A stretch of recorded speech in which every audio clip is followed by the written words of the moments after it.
Hello everyone, welcome back to my YouTube channel.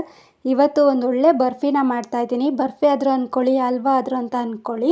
ಇವತ್ತು ಸಿಹಿ ಗೆಣಸಿನಿಂದ ಒಂದು ಸ್ವೀಟ್ ರೆಸಿಪಿನ ಮಾಡೋಣ. ತುಂಬಾ ಟೇಸ್ಟಿಯಾಗಿರುತ್ತೆ.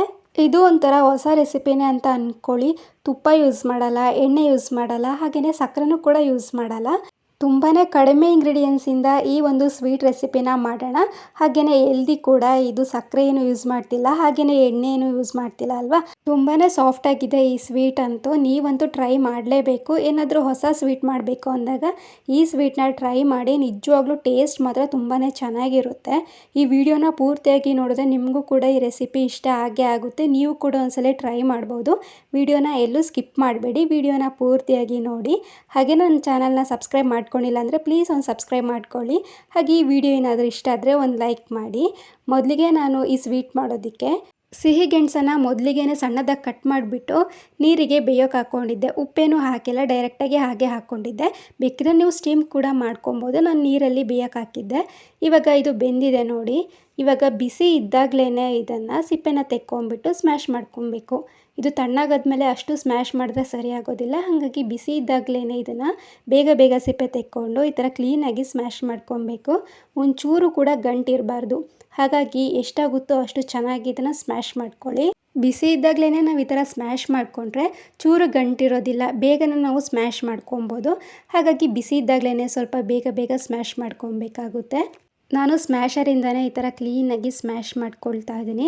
ಇವಾಗ ಇದನ್ನು ಕ್ಲೀನಾಗಿ ಸ್ಮ್ಯಾಶ್ ಮಾಡ್ಕೊಂಡ್ಬಿಟ್ಟು ಚೂರು ಗಂಟಿಲ್ದಂಗೆ ಈ ಥರ ಸ್ಮ್ಯಾಶ್ ಮಾಡಿಕೊಂಡು ಸೈಡಲ್ಲಿ ಇಟ್ಕೊಳ್ಳೋಣ. ಇವಾಗ ಒಂದು ಪ್ಯಾನಿಗೆ 2 ಕಪ್ ಆಗೋ ಅಷ್ಟು ಹುರ್ಗಡ್ಲೆನ ಹಾಕ್ಕೊಳ್ತಾ ಇದ್ದೀನಿ. ನಾನು ಇವಾಗ ತೋರಿಸ್ತಾ ಇದ್ದೀನಿ ನೋಡಿ, ಅದೇ ಕಪ್ಪಲ್ಲಿ 2 ಕಪ್ ಆಗೋಷ್ಟು ಹುರ್ಗಡ್ಲೆನ ಹಾಕ್ಕೊಂಡಿದ್ದೀನಿ. ತುಪ್ಪ ಏನೂ ಬೇಡ, ಡೈರೆಕ್ಟಾಗಿ ಹುರ್ಗಡ್ಲೆ ಹಾಕ್ಕೊಂಬಿಟ್ಟು ಈ ಥರ ಚೆನ್ನಾಗಿ ಅದನ್ನು ಹುರ್ಕೊಬೇಕು. ಲೋ ಫ್ಲೇಮಲ್ಲಿ ಇದನ್ನು ಚೆನ್ನಾಗಿ ಹುರ್ಕೊಳ್ಳಿ ಸಾಕು. ಒಂದೇ ಸಲ ಹೈ ಫ್ಲೇಮಲ್ಲಿ ಇಟ್ಕೊಂಡು ಹುರ್ಕೊಳ್ಳೋಕೆ ಹೋಗಬೇಡಿ. ಲೋ ಫ್ಲೇಮಲ್ಲಿ ಈ ಥರ ಚೆನ್ನಾಗಿ ಹುರ್ಕೊಬೇಕು. ಜಾಸ್ತಿ ಹುರ್ಕೊಬೇಕಾಗುತ್ತೆ. ನೋಡಿ ತೋರಿಸ್ತಾ ಇದ್ದೀನಿ ನಾನು. ಇವಾಗ ಈ ಥರ ಹುರ್ಕೊಂಡಿದ್ದೀನಿ. ಅದು ತಣ್ಣಗಾದ್ಮೇಲೆ ಇವಾಗ ಒಂದು ಮಿಕ್ಸರ್ ಜಾರಿಗೆ ಅದನ್ನೆಲ್ಲ ಹಾಕ್ಕೊಂಬಿಟ್ಟು ಎಷ್ಟಾಗುತ್ತೋ ಅಷ್ಟು ಚೆನ್ನಾಗಿ ಗ್ರೈಂಡ್ ಮಾಡ್ಕೊಬೇಕು. ನಾವು ಇದನ್ನು ಜರಡೆ ಮಾಡ್ಕೊಳ್ಳೋದಿಲ್ಲ, ಹಾಗಾಗಿ ಎಷ್ಟಾಗುತ್ತೋ ಅಷ್ಟು ಚೆನ್ನಾಗಿ ಗ್ರೈಂಡ್ ಮಾಡ್ಕೊಳ್ಳಿ. ಅದನ್ನು ಕೂಡ ಗ್ರೈಂಡ್ ಮಾಡಿಕೊಂಡು ಸೈಡಲ್ಲಿ ಇಟ್ಕೊಳ್ಳೋಣ. ಇವಾಗ ಒಂದು ಪ್ಲೇಟಿಗೆ ನಾನು ಸ್ವಲ್ಪ ಎಣ್ಣೆನ ಹಚ್ಕೊಳ್ತಾ ಇದ್ದೀನಿ ಅಷ್ಟೇ. ಅಂದರೆ ಅದು ಅಂಟಬಾರ್ದಲ್ವ ಸ್ವೀಟು, ಹಾಗಾಗಿ ಸ್ವಲ್ಪ ಹಚ್ಕೊಳ್ತಾ ಇದ್ದೀನಿ. ಎಣ್ಣೆ ಹಚ್ಕೊಂಡಿಲ್ಲ ಅಂದರೂ ನಡೆಯುತ್ತೆ, ಬಟ್ ನಾನು ಸ್ವಲ್ಪ ಹಚ್ಕೊಳ್ತಾ ಇದ್ದೀನಿ ಅಷ್ಟೇ. ಇವಾಗ ಅದೇ ಪ್ಯಾನಿಗೆ ನಾನು ನೀರನ್ನು ಹಾಕ್ಕೊಳ್ತಾ ಇದ್ದೀನಿ. ನಾವು ಯಾವ ಕಪ್ಪಲ್ಲಿ ಹಾಕ್ಕೊಂಡಿದ್ವೋ ಅದರಲ್ಲಿ 2.5 ಕಪ್ ಆಗುವಷ್ಟು ನೀರನ್ನು ಹಾಕ್ಕೊಳ್ತಾ ಇದ್ದೀನಿ ನಾನು. ಬೇಕಿದ್ರೆ ನೀವು ಯಾವ ಬೌಲಲ್ಲಿ ನೀವು ಹುರ್ಗಡ್ಲೆ ಹಾಕ್ಕೊಂಡಿರ್ತೀರೋ ಅದರಲ್ಲೇ ನೀವು ಅಳತೆ ಮಾಡಿ ಹಾಕ್ಕೊಬೋದು. ಇವಾಗ ನೀರನ್ನು ಹಾಕ್ಕೊಂಡು ಅದೇ ಬೌಲಲ್ಲಿ 1 ಕಪ್ ಆಗೋವಷ್ಟು ಬೆಲ್ಲನ ಹಾಕ್ಕೊಳ್ತಾ ಇದ್ದೀನಿ. ನಿಮಗೆ ಸ್ವೀಟ್ ಜಾಸ್ತಿ ಬೇಕು ಅಂತ ಹೇಳಿದ್ರೆ 1.5 ಬೌಲ್ ಹಾಕ್ಕೊಳ್ಳಿ. ಇಲ್ಲಾಂದರೆ ಕಡಿಮೆನೇ ನಾವು ಸ್ವೀಟ್ ತಿನ್ನೋದು ಅಂತ ಹೇಳಿದ್ರೆ 1 ಕಪ್ ಹಾಕ್ಕೊಂಡ್ರೆ ಸಾಕಾಗುತ್ತೆ.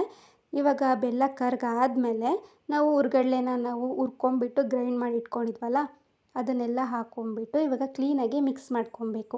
ನಿಧಾನವಾಗೇ ಮಾಡ್ಕೊಳ್ಳಿ, ಇದೇನು ಗಂಟಾಗೋದಿಲ್ಲ. ಹಾಗಾಗಿ ನಿಧಾನವಾಗೆ ಈ ಥರ ಕ್ಲೀನಾಗಿ ಮಿಕ್ಸ್ ಮಾಡಿಕೊಂಡ್ರೆ ಸಾಕು.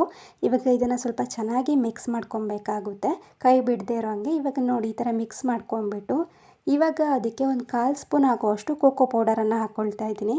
ಕೋಕೋ ಪೌಡರ್ ಹಾಕಲೇಬೇಕು ಅಂತ ಏನೂ ಇಲ್ಲ, ಬಟ್ ಚಾಕ್ಲೇಟ್ ಫ್ಲೇವರ್ ಸಿಗ್ತಾ ಇರುತ್ತೆ ಸ್ವಲ್ಪ ಅಂತ 1/4 ಸ್ಪೂನ್ ಆಗುವಷ್ಟು ಹಾಕ್ಕೊಂಡಿದ್ದೀನಿ ಅಷ್ಟೇ. ಅದಾದಮೇಲೆ ನಾವು ಸ್ಮ್ಯಾಶ್ ಮಾಡಿ ಇಟ್ಕೊಂಡಿದ್ವಲ್ಲ ಸ್ವೀಟ್ ಪೊಟ್ಯಾಟೋನ, ಅಂದರೆ ಸಿಹಿ ಗೆಣಸನ್ನು, ಅದನ್ನು ಹಾಕ್ಕೊಂಬಿಟ್ಟು ಹಾಗೆಯೇ 2 ಸ್ಪೂನ್ ಆಗುವಷ್ಟು ಮಿಲ್ಕ್ ಪೌಡರನ್ನು ಹಾಕ್ಕೊಳ್ತಾ ಇದ್ದೀನಿ. ಇಷ್ಟನ್ನು ಹಾಕ್ಕೊಂಬಿಟ್ಟು ಚೆನ್ನಾಗಿ ಇವಾಗ ಮಿಕ್ಸ್ ಮಾಡ್ಕೊಬೇಕು. ನೀವೇ ನೋಡಿದ್ರಲ್ವ, ಜಾಸ್ತಿ ಏನೂ ಕೆಲಸನೇ ಇಲ್ಲ ಇದಕ್ಕಷ್ಟೇ. ಇವಾಗ ಮಾತ್ರ ಚೆನ್ನಾಗಿ ಇದನ್ನು ಮಿಕ್ಸ್ ಮಾಡ್ಕೊಬೇಕಾಗುತ್ತೆ. ಎಷ್ಟಾಗುತ್ತೋ ಅಷ್ಟು ಮಿಕ್ಸ್ ಮಾಡ್ಕೊಬೇಕು. ಯಾಕಂದರೆ ಸ್ವೀಟ್ ಪೊಟ್ಯಾಟೊ ಮಿಲ್ಕ್ ಪೌಡರೆಲ್ಲ ಹಾಕಿದ್ವಲ್ಲ ಅದು ಕ್ಲೀನಾಗಿ ಮಿಕ್ಸ್ ಆಗಬೇಕೆಲ್ಲದಕ್ಕೂ. ಹಾಗಾಗಿ ಕ್ಲೀನಾಗಿ ಮಿಕ್ಸ್ ಮಾಡಿಕೊಂಡು ಮೊದಲಿಗೆ ಪ್ಲೇಟಿಗೆ ಸ್ವಲ್ಪ ಎಣ್ಣೆನ ಹಚ್ಚಿಟ್ಕೊಂಡಿದ್ನಲ್ವ ಆ ಪ್ಲೇಟಿಗೆ ಹಾಕ್ಕೊಂಡು ಕ್ಲೀನಾಗಿ ಸ್ಪ್ರೆಡ್ ಮಾಡ್ಕೊಬೇಕು. ನೀವೇ ನೋಡಿ ಈ ಥರ ಕ್ಲೀನಾಗಿ ಈ ಥರ ಸ್ಪೂನ್ ಯಾವುದಾದ್ರೂ ಯೂಸ್ ಮಾಡಿಕೊಂಡು ಈ ಥರ ಕ್ಲೀನಾಗಿ ಸೆಟ್ ಮಾಡ್ಕೊಬೇಕು. ಇವಾಗ ಅದಕ್ಕೆ ಪಿಸ್ತಾನ ನಾನು ಗ್ರೈಂಡ್ ಮಾಡ್ಕೊಂಡಿದ್ದೆ. ಒಂದು 7 ಪಿಸ್ತಾನ ಹಾಕಿಬಿಟ್ಟು ಗ್ರೈಂಡ್ ಮಾಡ್ಕೊಂಡಿದ್ದೆ. ಇವಾಗ ಅದನ್ನು ಹಾಕ್ಕೊಳ್ತಾ ಇದ್ದೀನಿ. ಯಾವುದಾದ್ರೂ ಡ್ರೈ ಫ್ರೂಟ್ಸ್ ಹಾಕ್ಕೊಳ್ಳಿ, ಇಲ್ಲ ಹಾಗೆ ತಿನ್ಕೊಬೋದು. ನೋಡೋಕೆ ಚೆನ್ನಾಗಿ ಕಾಣಿಸುತ್ತೆ ಅಂತ ಸ್ವಲ್ಪ ಹಾಕ್ಕೊಳ್ತಾ ಇದ್ದೀನಿ ಈ ಥರ ಮೇಲೆ. ಪಿಸ್ತಾ ಹಾಕಿದ್ರೆ ಸ್ವಲ್ಪ ಹೈಲೈಟಾಗಿ ಕಾಣುತ್ತೆ, ಅಂದರೆ ಚೆನ್ನಾಗಿ ಕಾಣುತ್ತೆ. ಇವಾಗ ಮೇಲೆ ಸ್ವಲ್ಪ ಈ ಥರ ಲೈಟಾಗಿ ಪ್ರೆಸ್ ಮಾಡ್ಕೊಬೇಕು, ಸೆಟ್ ಆಗುತ್ತೆ. ಆವಾಗ ಡೈರೆಕ್ಟಾಗಿ ಈ ಥರ ಕಟ್ ಮಾಡ್ಕೊಳ್ಳೋದು. ನಿಮಗೆ ಯಾವ ಶೇಪಲ್ಲಿ ಬೇಕೋ ಆ ಶೇಪಲ್ಲಿ ಕಟ್ ಮಾಡ್ಕೊಬೇಕು. ಸ್ಕ್ವೇರ್ ಬೇಕಾ ಯಾವುದಾದ್ರೂ ಆಯಿತು. ನಾನು ಈ ಥರ ಕಟ್ ಮಾಡ್ಕೊಂಡಿದ್ದೀನಿ ಇವಾಗ.